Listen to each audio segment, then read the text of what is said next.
therefore, we should be people who are thinking about sharing our faith. And one of the things that we want to be asking each other as we encourage each other, and I was talking to the elders during the week, that we should really be encouraging people to meet in twos and threes, to encourage each other on in the faith. One of the things that we ask each other is, who are you seeking to share the gospel with? So when you meet together for coffee, bring God into your conversations. And one of the questions is, who are you seeking to share the gospel with? And not in a sort of a punch way, but an encouragement way. Because I suspect that all of us think to ourselves, I would love to be sharing the gospel, but it's not easy. Sometimes we feel inadequate. And when we look at this sermon this morning and the few sermons in the book of Deuteronomy, what I want us to see is a feeling of being equipped to share our faith, because it's essential to who God is and what we do. This morning I'm looking at Genesis and Exodus, and what I'm trying to pick up is the theme of mission that runs right throughout those books. And then I'm going to pick up an illustration from 2 Kings. So if you have a Bible on your phone or a Bible in front of you, you can take it and you can open it. The first place to open will be Genesis chapter 3, verse 15. That's the first text we're going to look. And then you're going to be flicking around a little bit in Genesis. So Genesis, one of the things that I want to say in Genesis is that in Genesis, Jesus is announced. Okay, Jesus and the gospel is announced in the book of Genesis. One of the things that we have to get right in our theology is a theology of the fall and the curse because of the fall. One of the things we have to realize, and we were talking about this in Rooted this morning, is that we have to somehow communicate to people that because of human rebellion, there's a broken relationship with God. And we have got to get that across to people. And that actually in our culture is quite difficult, because if people think there's a heaven at all, they automatically assume they're going there. And one of the things that we have to communicate to people is actually our relationship with God is broken. You see that in Genesis chapter 3. In Genesis chapter 3, there is human rebellion. And look just up to verse 5, chapter 3, verse 5, and you'll see how serious this human rebellion is.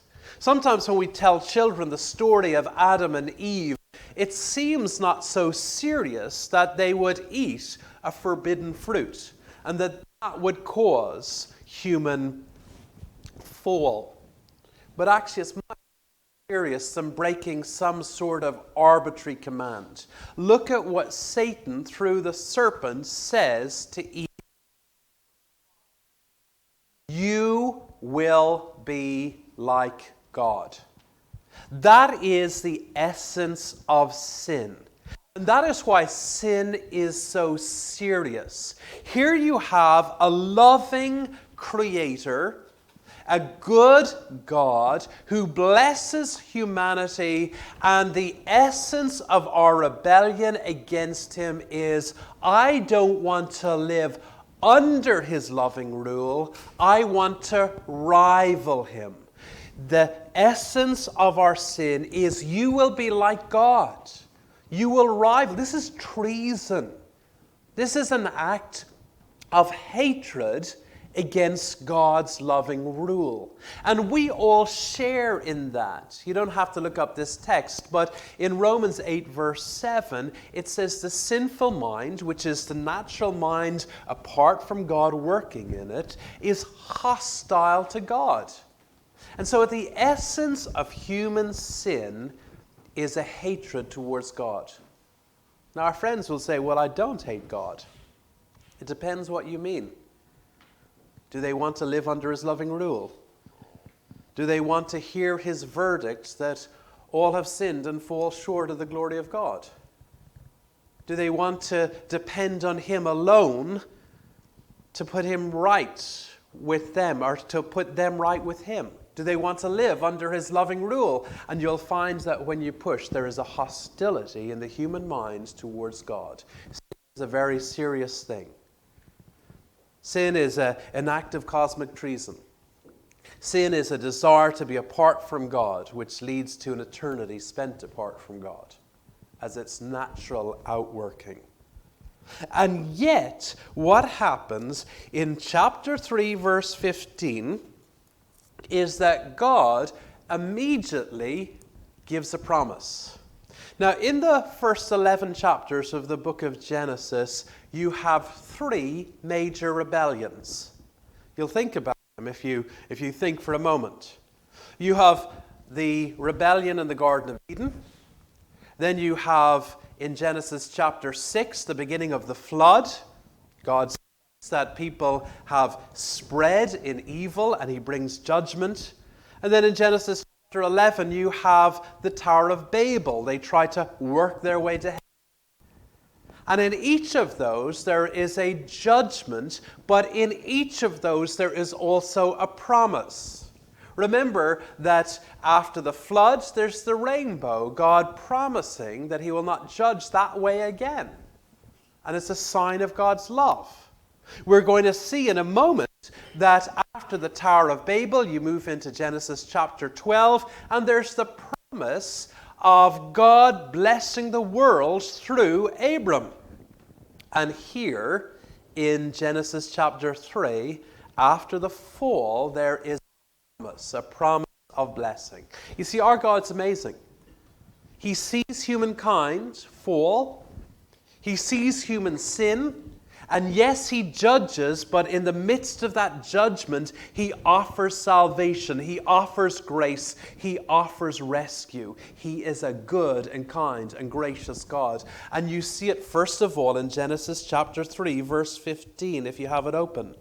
And God is speaking to the snake, to the devil, and this is what he says: I will put enmity between you and the woman, and between your offspring and hers. It's literally seed, that word seed. He, notice the singular, will crush your head, and you will strike his heel. What's being promised here? A singular descendant of the woman who will crush the serpent, although he himself will be injured in the process. Does that sound familiar? That is an announcement of the cross. It's a pointer ahead to Jesus, a descendant of a woman who is bitten by the serpent, but who crushes the serpent. It's the first announcement of the gospel. One of the things that I found when I was reading this book on mission in the Old Testament is we're saved in the same way in the Old Testament and the New Testament. It's always by God's grace. But I'd never thought about the content. You know, we're saved by a message of the person of Jesus. In the evening tonight, we're going to be looking at, what is the essential core of the gospel. And it centers around the cross of Christ. But I always sort of thought of the Old Testament as kind of being vague about how this happens. But there's a content to the message that they share. Straight away, they're told about the one who will crush the serpent's head. Read through the story of the Old Testament, and you will see themes like substitution. Someone dying in another's place. You'll see themes like blood. Remember, they tried to cover their shame with fig leaves, but God comes with a blood sacrifice, an animal and a skin, pointing out that your shame will be covered by the shedding of blood. And so when they, in the Old Testament, think about God, they're thinking with a content. The God who will send the serpent crusher to rescue me from my sin. The one who will send a substitute who will die in my place. The one whose blood will be shed so that I can be forgiven. They had a content, they had a gospel, and that gospel is the gospel of Jesus. And so you go on to chapter 12. Remember, I said there are 3 falls in the first chapters of the book of Genesis. It's responded to by a promise. And so at the end of chapter 11, the nations have been scattered because of their rebellion, and God steps in and he promises through Abram's seed, literally, through a descendant of Abraham, to bless the nations of the world. So when we think of the Old Testament, sometimes we act like God had his favored people, Israel, who he blesses to the gills and doesn't care about anybody else. That's not the story of the Old Testament. The story is that God calls a people who are to bless other people. God calls a people who are to be priests. Now, a priest represented God to people and people to God. And he chooses a nation that are to bless the other nations, which is why he's chosen us and called us as the church, which Galatians tells us is a new Israel. We are brought into God's family to be a blessing to other people, to have this message. That's our calling, to be, as our New Testament reading said, a royal priesthood. So we stand as representatives of God to the world. And what you have here in Genesis chapter 12, you've heard me talk about this before, P and B, people, place, and blessing. And this promise to Abraham is a promise that's really the whole of the Old Testament and works into the New Testament. The Old Testament is the outworking of this promise. The Lord said to Abram, go from your country. Now, if you go to chapter 7, but also to Joshua, you will find that Abraham was not a good bloke. Like, Abraham wasn't chosen by God because he had done something to deserve God. He actually came from a place where his family worshipped the moon. He was an idolater who wanted nothing to do with God. And yet God rescues him.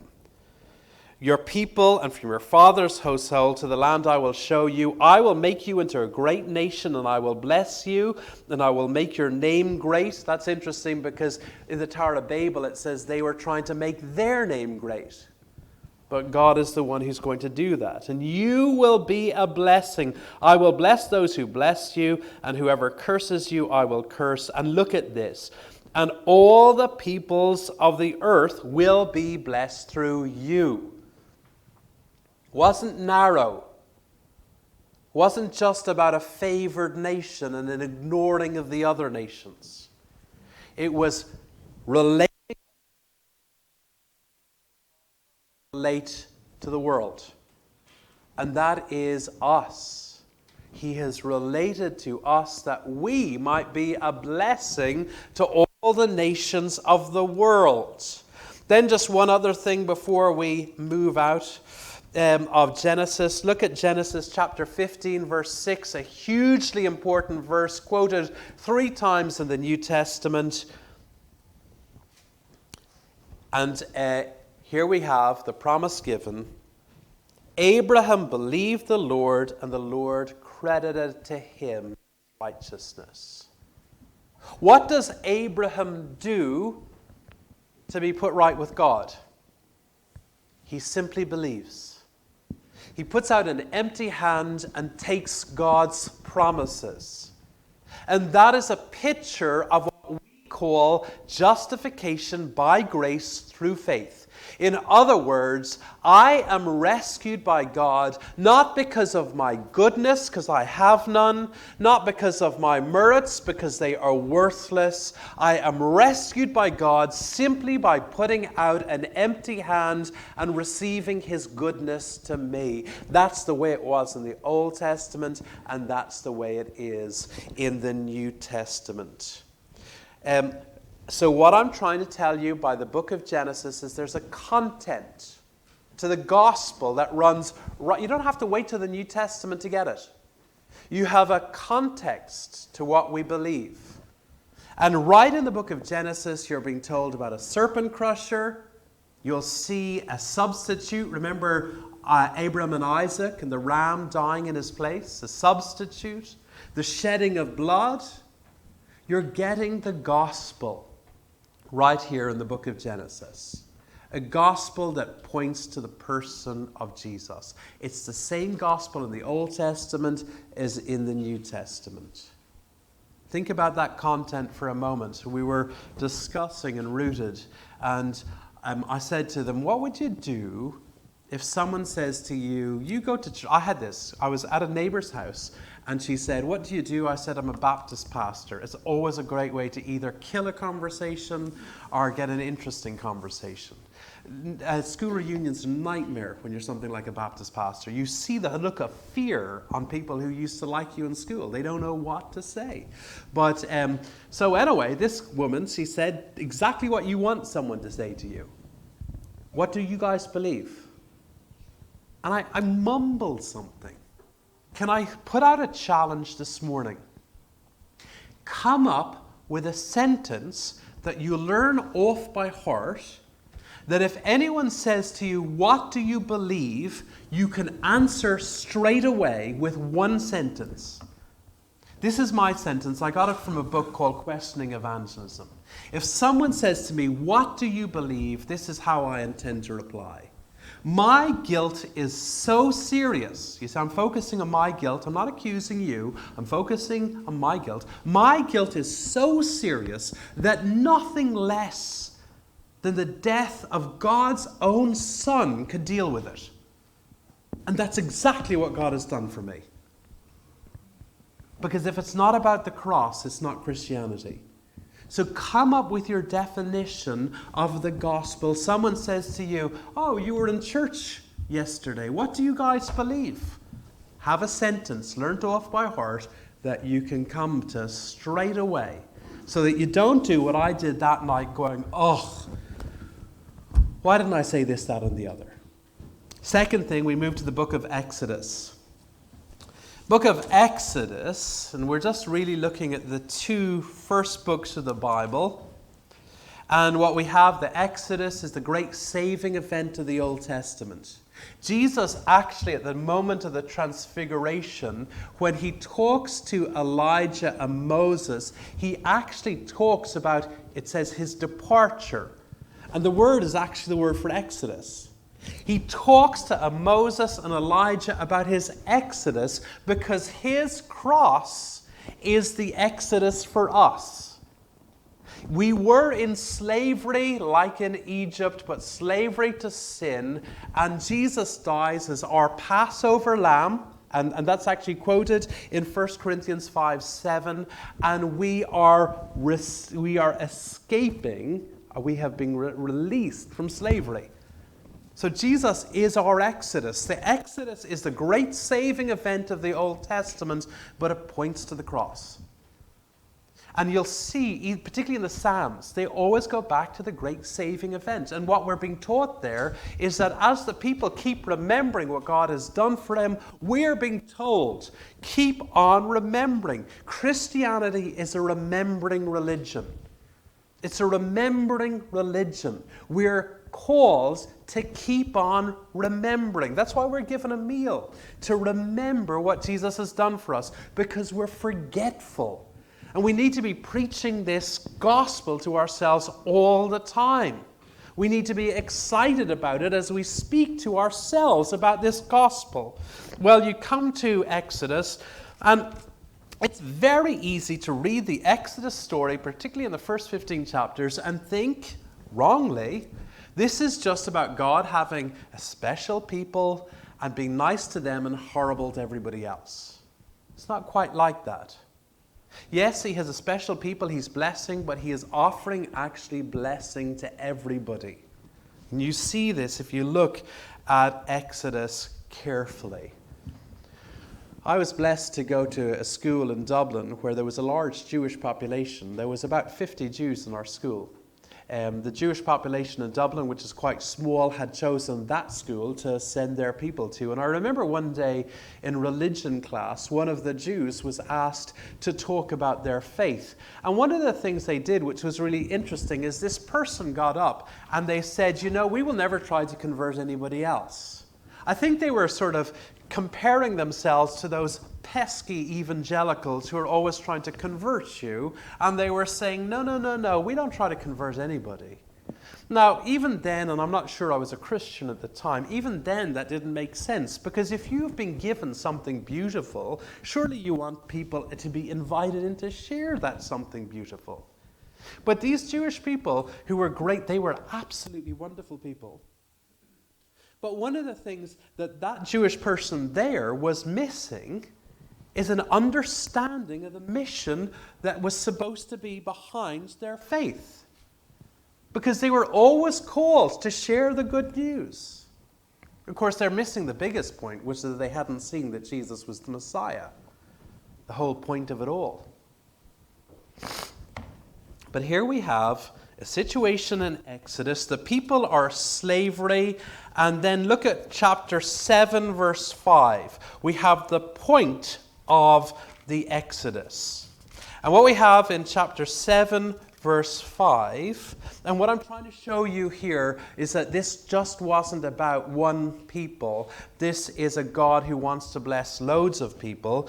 And so he says, and the Egyptians will know that I am the Lord. They will know. The word for know in the Old Testament is actually a relational word.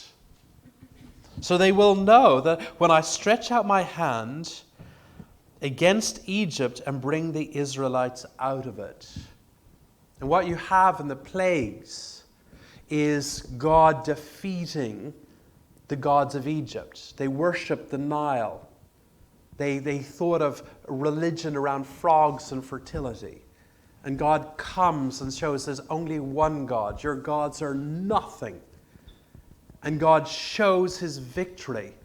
And then, of course, you come to and then look at chapter 9, verse 16.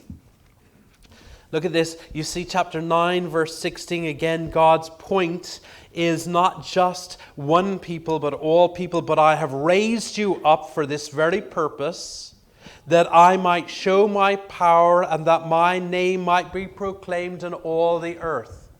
Moses is a bit like Noah. Remember, Noah in the New Testament is called a preacher of righteousness. He's announcing God's judgment, but in that judgment there is an offer of mercy. And then what we do is there's an announcement of mercy, and then we see what happens. And you look to chapter 9, verse 20 and verse 21. Look at chapter 9, verse 20 and 21. We see the result of this. Those officials of Pharaoh who feared the word of the Lord hurried to bring their slaves and their livestock inside. But those who ignored the word of the Lord left their slaves and the livestock in the fields. Can you see that as Moses brings the warning of coming judgments, there were some within Egypt who responded and turned from that and found rescue. And you see it even more so in chapter 12, verse 38. Yes, 12, verse 38. So this is the Exodus, and the people of Israel are escaping. But look who's with them. Many other people went up with them, and also large droves of livestock, both flocks and herds. What they call the mixed multitude. So as the Passover lamb comes and is given that the judgment might pass over, Moses had gone to the people of Egypt and announced the coming judgment. And there were people who heard that and responded to that.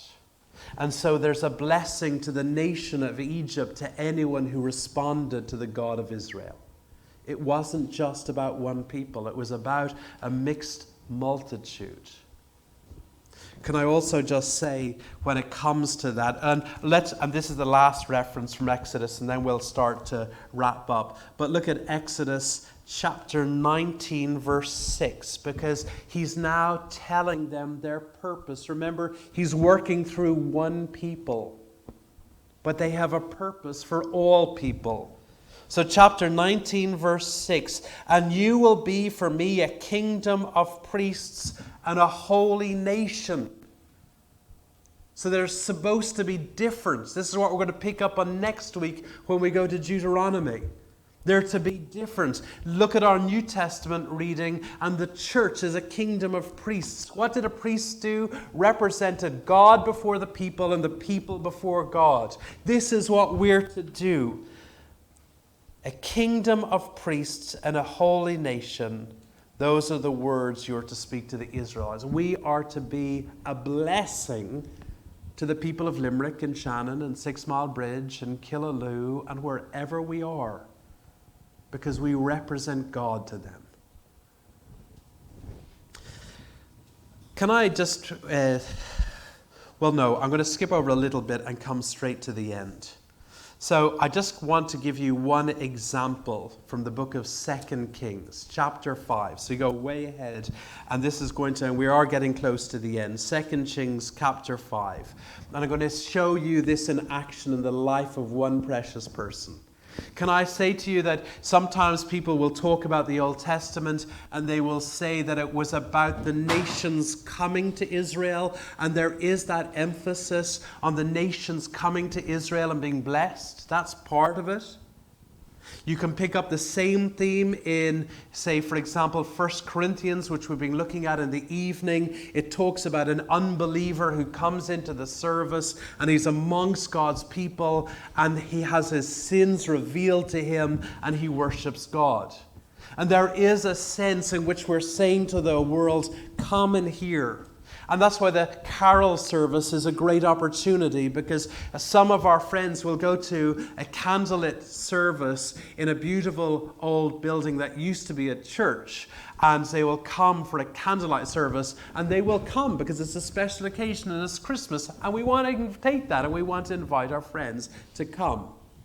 But the Old Testament wasn't just also about coming, it was also about going. Remember Jonah. He was the most reluctant evangelist in the world. And think of it, he led the most amazing revival in the city of Nineveh, and he's upset. It's so crazy. But as I was reading this book, one of the comments was, you don't think that Jonah was the only person that was ever sent out from Israel to nations around with the message to repent and believe? We're also to go. And I'm going to finish in a few moments with three ideas for how we go. But I want to go to 2 Kings chapter 5. And if you think that you're not really up to evangelism, and I've got to be honest, it's something I don't feel particularly capable of. But if you go to 2 Kings chapter 5, it's a wonderful story, because one of the things is, if we're not willing to go, sometimes God will move us. Sometimes God will put us in places. It might be that you're not willing to go and you're invited to your friend's house. It could even be that you're moved country. Like, one of the things I was going to say is, when it comes to our children, there was a generation where their greatest ambition for their kids was that they'd go overseas as a missionary. And I think we've lost that. We think a lot about our kids, and we have loads of ambitions for them. But sometimes, if someone was to come as a traditional missionary sort of challenge, and to say, maybe your child will go to the mission field and suffer for the gospel, maybe even lay down their lives for the gospel, many of us have forgotten that as a call for our children, for ourselves, for those we love, because we've all become too comfortable. And the great thing is that when we just want to stick with ourselves, God will bring us into places where actually we're uncomfortable. Think of the exile, which was a judgment of God, but it was also God's way of moving his people into the nations. So the people of Judah get taken to Babylon, and Daniel gets to share the gospel with Nebuchadnezzar, who becomes a believer in God. God moved him. He might move you. And then there's this beautiful story. It's a bit like the story of Patrick, the British evangelist who came to Ireland. But he was brought by slavery. And in 2 Kings chapter 5, what we read of is a mighty Assyrian commander. They hated the Assyrians. No one was going to go there. And there's this guy called Naaman. He's a commander, and he's got leprosy. And there's a girl who had been taken as a slave from Israel. She's a believer in God, and she's in his household. And she does something really risky in chapter 3, verse 5. She says, "Would that my Lord," that's Naaman, "were with the prophet," that's Elijah, "who's in Samaria, he could cure him of his leprosy." So and she's called a little girl. This little girl, this slave who's been found herself in a foreign land, serving the wife of a commander whose nation the people hated, opens her mouth and shows the way to God, the true and living God. And Naaman goes, and eventually he's healed. And I just love that story because, there's a number of things. It's child evangelism where the child is the evangelist. She's a little girl. These young guys, they're called to talk about Jesus as well. It's a woman hero. If you go through the Old Testament carefully, you'll see that there's actually a theme of women hero running throughout it. And here's a woman hero. It's workplace evangelism. She's in her workplace and she speaks about God to her boss, her boss's wife. And it's cross-cultural evangelism. Here is a woman speaking about her God, the one true living God, to the cultural enemies of her people. And it's a challenge for us, wherever we're brought, to share. I'm going to, there was a few more things I was going to pick on, but I'm going to finish there. And I'm going to finish with 3 challenges as we think about mission. Okay, here are my 3 challenges to you. One of them only came into my mind as we were talking about evangelism with Rooted. How on earth do we speak to our friends about what we believe? I hope you realize by now that we're called to speak to our friends and our workmates about what we believe. Well, I've got 2 questions and a challenge. I've already given you the first challenge. Why not ask your friends what they believe? Simple, isn't it? And give them respect. Okay? You don't just jump in the minute they start talking about what they believe, cutting across them and correcting them. You might be sitting for a coffee with them, and it might be that you spend the whole of that coffee session listening to what they believe before you follow it up with another coffee session on what you believe. But why not ask them what they believe? You might be surprised. They might shut down and say, "I don't do religion." That's okay, leave it then. But why are we not asking people what they believe? Because we want them to ask us what we believe, and we're called to do unto others as they would, or we want them to do to us. What a non-threatening way to say to your workmate, "What do you believe?" Your family, "What do you believe?" And show them respect. And then the second thing, this is what we came up with this morning. Why not ask your close friends? I can think of one friend I can get away with this, and one friend I definitely can't get away with this. Why don't you ask them what they think you believe?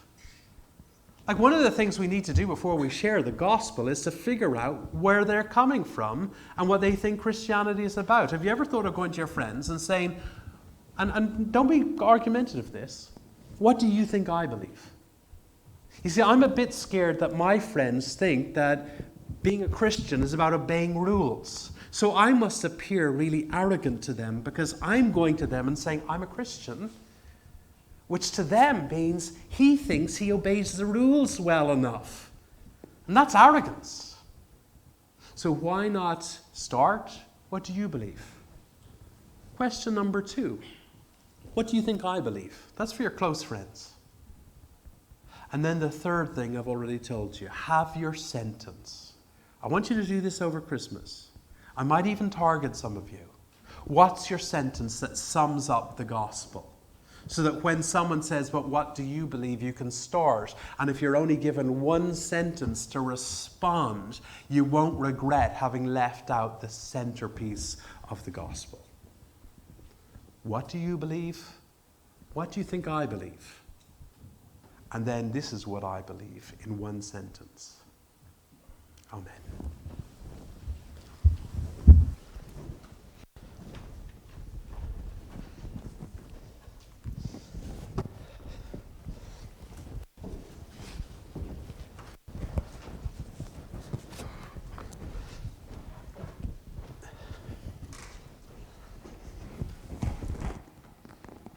Thanks, Paul.